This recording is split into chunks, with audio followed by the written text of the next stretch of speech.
കാശ്മീരിലെയും ഭീകര കേന്ദ്രങ്ങൾ ലക്ഷ്യമിട്ടുകൊണ്ടായിരുന്നു ഈ സൈനിക നീക്കമെന്ന കാര്യവും ഔദ്യോഗികമായി സർക്കാർ സ്ഥിരീകരിച്ചിട്ടുണ്ട് എന്നത് പ്രധാനപ്പെട്ട കാര്യമാണ്. എന്തായാലും ഇന്ത്യ പാകിസ്ഥാൻ മേഖലയിൽ അല്പം കൂടി കടന്നു ചെന്നുകൊണ്ടുള്ള ഒരു നീക്കമാണ് നടത്തിയിരിക്കുന്നത്. പ്രത്യേകിച്ച് പാകിസ്ഥാനിലെ കൂടുതൽ ഉള്ളിലുള്ള സൈനിക കേന്ദ്രങ്ങൾ ലക്ഷ്യമിട്ടുകൊണ്ട് തന്നെ ഈ നീക്കം നടത്തിയെന്നത് പ്രധാനപ്പെട്ട കാര്യമാണ്.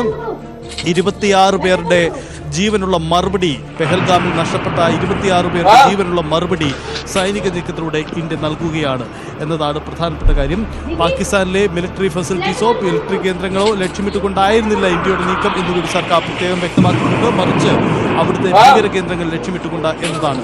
എന്നാൽ പാകിസ്ഥാന്റെ ഭാഗത്തും പാകിസ്ഥാൻ രാഷ്ട്രീയ നേതാക്കളും ഇപ്പോൾ വ്യക്തമാക്കുന്നത് അവിടുത്തെ സിവിലിയൻ കേന്ദ്രങ്ങൾ ഇന്ത്യൻ സൈന്യം ലക്ഷ്യമിട്ടു എന്ന വാദം അവർ ഉന്നയിക്കുന്നുണ്ട്. പക്ഷേ ഭീകര കേന്ദ്രങ്ങൾ ലക്ഷ്യമിട്ടുകൊണ്ട് ഇന്ത്യയുടെ സൈനിക നീക്കം എന്നതാണ് പ്രധാനപ്പെട്ട കാര്യം. എന്തായാലും ഇത് സംബന്ധിച്ച കൂടുതൽ പ്രതികരണങ്ങളും മറ്റും പുറത്തു വരുന്നുണ്ട്. കൂടുതൽ മേഖലകളിൽ പൂഞ്ച് മേഖലയിലേക്ക് പാകിസ്ഥാൻ തിരിച്ചടിക്കുന്നു.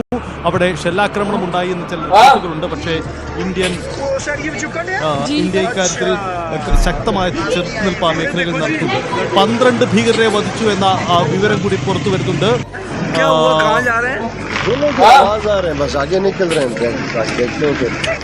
ഇക്കാര്യത്തിൽ 12 ഭീകരരെ വധിച്ചു എന്ന വിവരം കൂടി പുറത്തു വരും.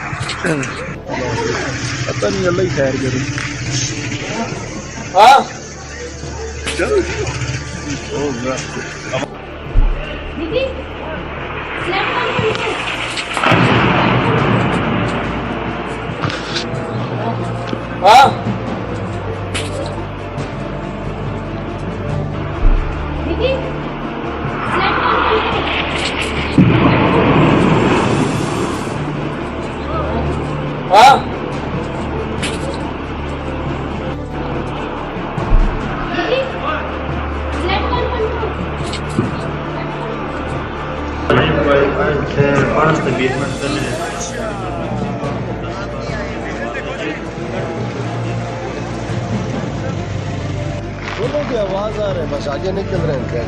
देखते हो दोनों की आवाज आ रहे हैं आगे से।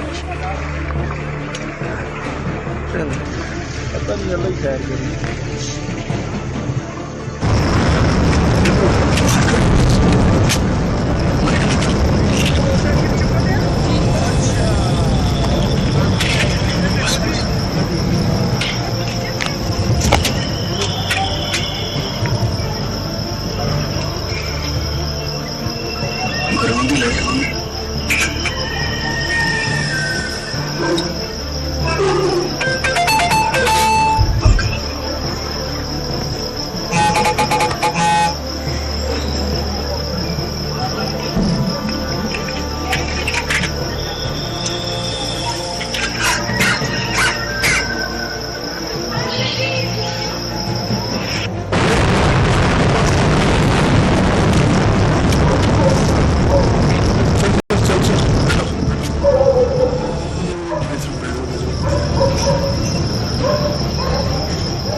പാകിസ്ഥാനിലെ ഭീകരകേന്ദ്രങ്ങൾ ലക്ഷ്യമിട്ടുകൊണ്ട് ഇന്ത്യ നടത്തിയ സൈനിക നീക്കം അത് സംബന്ധിച്ച തുടർ പ്രതികരണങ്ങളും വിശദാംശങ്ങളും പുറത്തുവരികയാണ്. വലിയ സൈനിക നീക്കമാണ് ഇന്ത്യ നടത്തിയത്. 12 ഭീകരരെ വധിക്കുന്ന സൈനിക നീക്കം. എന്തായാലും ഈ നീക്കത്തിൽ നിരവധി നാശനഷ്ടങ്ങൾ ഭീകര കേന്ദ്രങ്ങളിൽ വരുത്താൻ ഇന്ത്യൻ സൈന്യത്തിന് കഴിഞ്ഞിട്ടുണ്ട് എന്നതാണ് പ്രധാനപ്പെട്ട കാര്യം.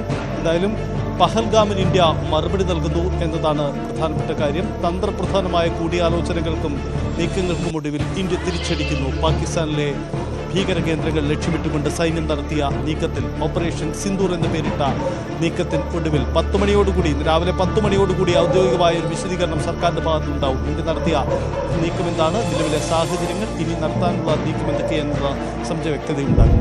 പാകിസ്ഥാനിലെ സിവിലിയൻ കേന്ദ്രങ്ങളോ അവിടുത്തെ മിലിറ്ററി യൂണിറ്റുകളോ അവരുടെ സാമ്പത്തിക ശക്തിയുമായി ബന്ധപ്പെട്ട എന്തെങ്കിലും പ്രധാനപ്പെട്ട കേന്ദ്രങ്ങളെ ഒന്നും തങ്ങൾ ലക്ഷ്യമിട്ടിട്ടില്ല എന്നത് ഇന്ത്യൻ സൈന്യം ഔദ്യോഗികമായി തന്നെ അറിയിക്കുന്നുണ്ട്. മറിച്ച് ഭീകര കേന്ദ്രങ്ങൾ മാത്രം ലക്ഷ്യമിട്ട് ഭീകരവാദത്തിനെതിരായ സന്ദേശം എന്ന രീതിയിൽ കൂടി പഹൽഗാമിന് മറുപടി ആണ് ഇന്ത്യ നൽകിയത്. അതിനപ്പുറമുള്ള മറ്റൊരു നീക്കവും നടത്തിയിട്ടില്ല എന്നതാണ് ഇന്ത്യയുടെ നിലപാട്. പക്ഷേ അത് അങ്ങനെയല്ല എന്നത് പാകിസ്ഥാന് അവകാശവാദം വരുന്നുണ്ട്. 9 ഭീകര കേന്ദ്രങ്ങൾ ലക്ഷ്യമിട്ടുകൊണ്ടാണ് പാകിസ്ഥാൻ സൈനികർ നടത്തിയിരുന്നത്.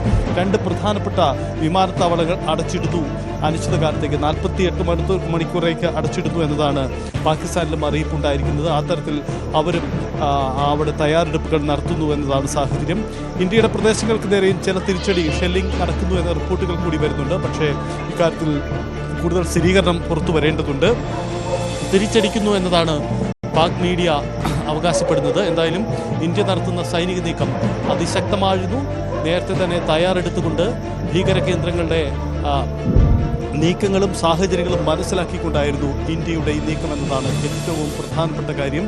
ഓപ്പറേഷൻ സിന്ദൂർ, രാത്രിയിൽ നടത്തിയ ഓപ്പറേഷൻ സിന്ദൂർ അതിപ്രധാനമായ സൈനിക നീക്കമായി മാറുകയാണ്.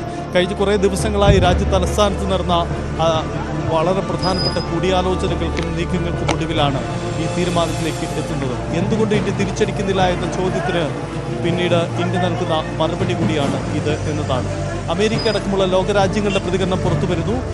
സാഹചര്യങ്ങൾ ശക്തമായി നിരീക്ഷിക്കുന്നു. ഇന്ത്യ നയതന്ത്ര തലത്തിൽ പാകിസ്ഥാൻ മേൽക്കൈ നേടിയതിന് പിന്നാലെയാണ് ഈ തരത്തിൽ സൈനിക നീക്കത്തിനും തയ്യാറായിരിക്കുന്നത്. ലോകരാജ്യങ്ങളുടെ പിന്തുണ ഇന്ത്യക്കൊപ്പം പ്രധാനപ്പെട്ട സാമ്പത്തിക ശക്തികളടക്കമുള്ളവർ. A little bit of the past. They've been fighting for a long time. They've been fighting for many, many decades and centuries, actually, if you really think about it. No, I just hope it ends very. अच्छा, तो ये India की तरफ से जो है firing हो रही है, ये हालात हैं.